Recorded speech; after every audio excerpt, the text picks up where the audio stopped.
현직 대통령이 자신의 탄핵 심판정에 직접 출석한 건 이번이 처음입니다. 노무현 전 대통령, 박근혜 전 대통령은 탄핵당했지만 직접 출석하지는 않았었습니다. 그렇다면 윤석열 대통령은 왜 현직 대통령으로서 출석했는가? 그 포석은 뭔지 자세히 분석해 드리려고 합니다. 그래픽 만나보시죠. 자, 먼저요. 오늘 대통령의 모습이었습니다. 구치소에서 입는 그 카키색 수영복이 아니라 짙은 정장에 이제 국민의힘을 좀 상징하는 붉은 넥타이도 착용을 했습니다. 그리고 머리도 좀 잘 빗어 넘긴 그런 모습이었고요. 오늘 재판관에게 고개 숙여 인사하는 모습도 볼 수 있었습니다. 문영배 소장 권한대행이 피청구인 본인 나오셨느냐 하니까 자리에서 한번 일어나서 고개를 숙여서 인사한 뒤에 착석했습니다. 호 대변인님. 네. 계엄 사태 이후에 대통령이 공개석상에 나온 거는 공식적으로요. 이번이 처음인 것 같은데 지금 화면 나가고 있습니다. 비교적 건강한 모습이에요. 네, 아마 보시는 분들이 다 좀 비슷한 느낌을 받으셨을 것 같은데 물론 이제 공개석상에 나오는 모습이고 다 방송사 카메라들이 촬영을 하고 있기 때문에 그런 것을 물론 의식은 했겠지만 사람이 이제 그 숨길 수 없는 기가 꺾여 있는가 안 꺾여 있는가 저는 그것은 이제 숨기기가 어렵다고 보는데 예. 기가 꺾이지 않았구나 이제 그런 느낌을 주는 그런 모습이었습니다. 기가 꺾이지 않았다. 네, 기가 꺾이지 않았다. 그래서 그 처음으로 겪어보는 일이고 뭐 환경 변화가 엄청날 것일 텐데 그것이 이제 아주 큰 영향을 줬다면은 저런 모습이 나오지는 않을 텐데 비교적 어떤 그 평정심을 유지하고 있는 게 아닌가 그런 생각이 들었고 오늘 이제 헌법재판관들에게 대하는 태도나 인사말이나 그다음에 이제 오늘 그 진술하는 이런 것들을 봤을 때 준비가 많이 돼 있고 준비된 대로 이렇게 하고 있구나.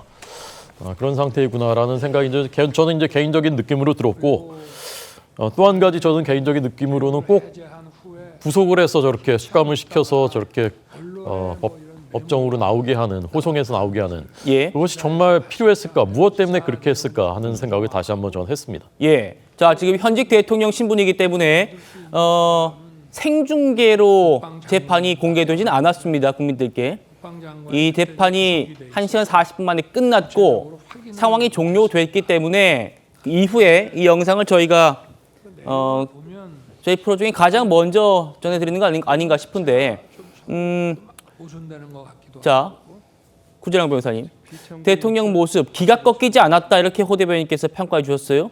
제가 봐도 여유 있게 이렇게 또 말을 이어가는 모습도 볼 수 있었고요. 어떻게 보셨습니까? 공개석상에 나온 대통령의 모습이요? 대통령께서는 이 헌법 재판을 통해서 본인이 가졌던 생각과 신념에 대해서 더 널리 알리고 그거에 대해서 헌법재판소뿐만 아니라 국민들에게도 한번 평가를 받아보겠다 이제 이런 생각을 하시는 것 같아요. 일단 다른 정치인의 사건과 굉장히 다른 점은 뇌물, 횡령, 배임, 뭐 법인카드 유용 이런 식의 부패 범죄가 아니라 계엄이라는 것이 통치행위로서 받아들여질 수 있는가 없는가, 민주적 기본 질서를 지키기 위한 것인가 혹은 그것을 파괴하기 위한 것인가, 이념 전쟁의 장이고 나는 그 정치적인 소용돌이 안에서 대한민국을 지키고자 계엄을 발동했다. 이제 여기에 대한 내용이 쭉 일관되게 오고 있는데 이 이념 전쟁으로서의 측면에 포커스를 맞추고 이것이 변론 과정을 통해서 국민들에게 호응을 얻고 적어도 내가 거기에 이르게 된 동기에 대해서만은 공감대를 얻어야만 보수 진영에 대해서 나의 행동이 그래도 이제 납득되고 받아들여지고 다음을 위해서도 이제 좀 재평가받을 수 있다. 이제 여러 가지 생각을 하는 것으로 보이고 여러 가지로 이거는 국민들에 대해서도 지금 정부에서 자기가 최고 정보 접근권자로서 여겼던 어떤 상황들이나 이런 거에 대해서 더 알리고 공감대를 얻고자 하는 측면이 더 강하다 이런 생각을 했습니다. 예. 오늘 대통령의 헌법재판소 출정이 의미가 있는 건요.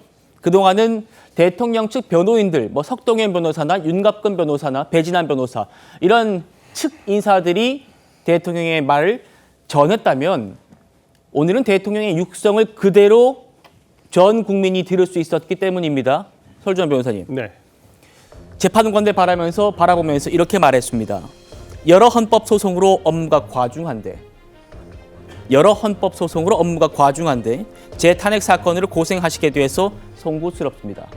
그리고 저는 철들고 난 후에 특히 공직 생활하면서 자유민주주의의 신념 하나를 확고히 가지고 살아왔습니다.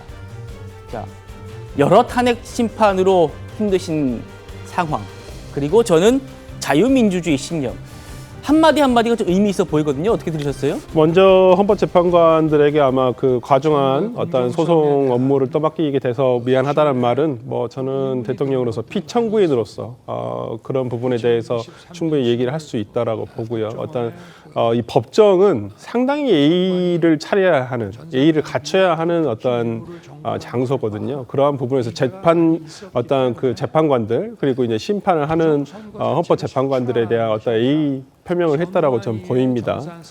그런 부분에서 뭐 저는 이러한 부분 양해를 부탁한다는 말씀을 하신 것 부분은 참 잘했다라고 생각을 하고요.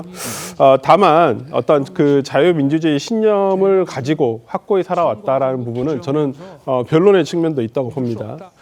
지금 헌법재판소에서 판단을 할 때 대통령에 대한 파면 결정을 할 때 가장 주요한 이유를 드는 것이 어떤 헌법소에 대한 의지, 어떤 법률에 대한 법치주의를 지키고자 하는 어떤 그런 의지를 많이 보거든요. 근데 일단은 어떤 구체적인 내용을 판단에 앞서서 본인이 자유민주주의라는 신념, 그러니까 대한민국을 지탱하고 있는 어떤 그 하나의 가치관이죠. 자유민주주의에 대해서 본인은 충실하게 어떤 지키기 위해서 살아왔다. 그리고 대통령으로서 충실하게 지키기 위해서 했다라는 어떤 저는 뭐 총론적인 내용을 예. 얘기했다고 봅니다. 예.